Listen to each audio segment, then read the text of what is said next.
एक सामान्य व्यक्ति से ज़्यादा देख पाता है योगी। इसी कारण जो बाकी लोगों को नहीं दिखता, नहीं सुनाई देता और ना ही समझ आता है, वो उसके लिए एक जीती जागती सच्चाई होती है। एक योगी की जो रिसेप्टिविटी होती है, जो ग्रहणशीलता होती है, वो ज़्यादा होती है। उसने उस पर काम करा होता है। बाय बर्थ कुछ लोगों की होती है, यानी जन्मजात, और कुछ लोगों की उस पर काम करते हुए। अपनी ग्रहणशीलता को कैसे बढ़ाएं, आइए जानते हैं। मान लीजिए कि आप संगीत सुन रहे हैं, सुनते सुनते आप उससे ऊब जाते हैं, बोर हो जाते हैं और फिर जाके आप छोड़ देते हैं उसे। मान लीजिए कुछ समय बाद आपने फिर से वही सुना, तो आपको पुराना जो अनुभव था वो तो आपको महसूस होता ही है, लेकिन उसमें से नए आवाज़ें आपको सुनाई देने लगती हैं। नई आवाज़ों से मेरा ये अर्थ है कि उसके अंदर की जो और ज़्यादा सूक्ष्म जो उसकी हरकतें थीं, जो तान थे, जो अलग अलग उसमें इंस्ट्रूमेंट यूज़ हुए हैं, वो सब आपको सुनाई देने लगते हैं। जो उसमें अलग अलग रिदम है, जो ताल है, वो आपको सुनाई देने लगता है। तो समय के साथ साथ आप जब ऊब जाते हैं तो और ज़्यादा डिटेल और ज़्यादा चीज़ें उससे उमड़ के आने लगती हैं। ध्यान देने की ये बात है कि जो सारी आवाज़ें उसे अब अचानक से सुनाई देने लगती हैं, वो तो पहले से ही थी, क्योंकि सुन तो वो एक ही चीज़ रहा है जो बदली नहीं। वो पहले भी वही थी, वो अब भी वही है, बस उसके सुनने का तरीका बदल गया है, बस उसको देखने का तरीका बदल गया है। जो ये कहावत कही गई है कि दृष्टि बदलने से सृष्टि बदल जाती है, कुछ यही सिद्ध होती है योगी के तरीके से।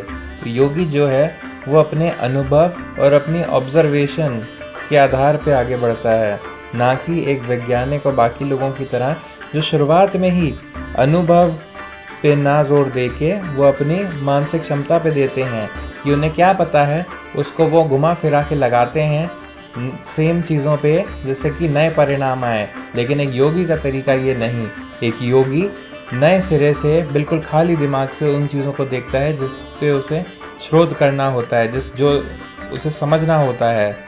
इस तरह से जो भी चीज़ जैसी होती है वैसी उसको दिखने लगती है, ना कि वो एक मंशा के साथ जाए और फिर सोचे कि अच्छा ये तो ये ही होगा जो मैं लेके आया हूँ, अब देखते हैं कि जो मैं लेके आया हूँ उसके अनुसार ये कैसा दिखना चाहिए और कैसा होना चाहिए। आप उसकी रूपरेखा ना निर्धारित करें। जो आप देख रहे हैं, जो है जैसा है वैसा देखने की कोशिश करिए। काफ़ी इसमें मेहनत लगती है, क्योंकि कई सारे लोग अपने पुराने जो अनुभव होते हैं उन्हीं के आधार पे चलते हैं।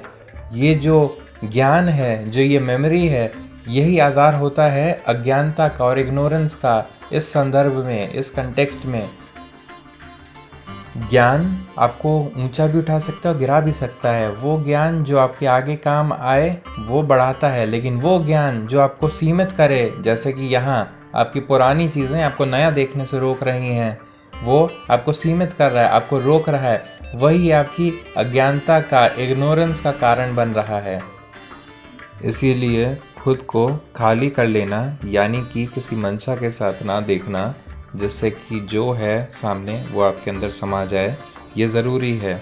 इसीलिए खुद को खाली करना, यानी कि ना ईगो रखना, ना अपने दिमाग में कोई मंशा रखना, इस तरीके से आपकी जो ग्रहणशीलता है वो बढ़ जाती है।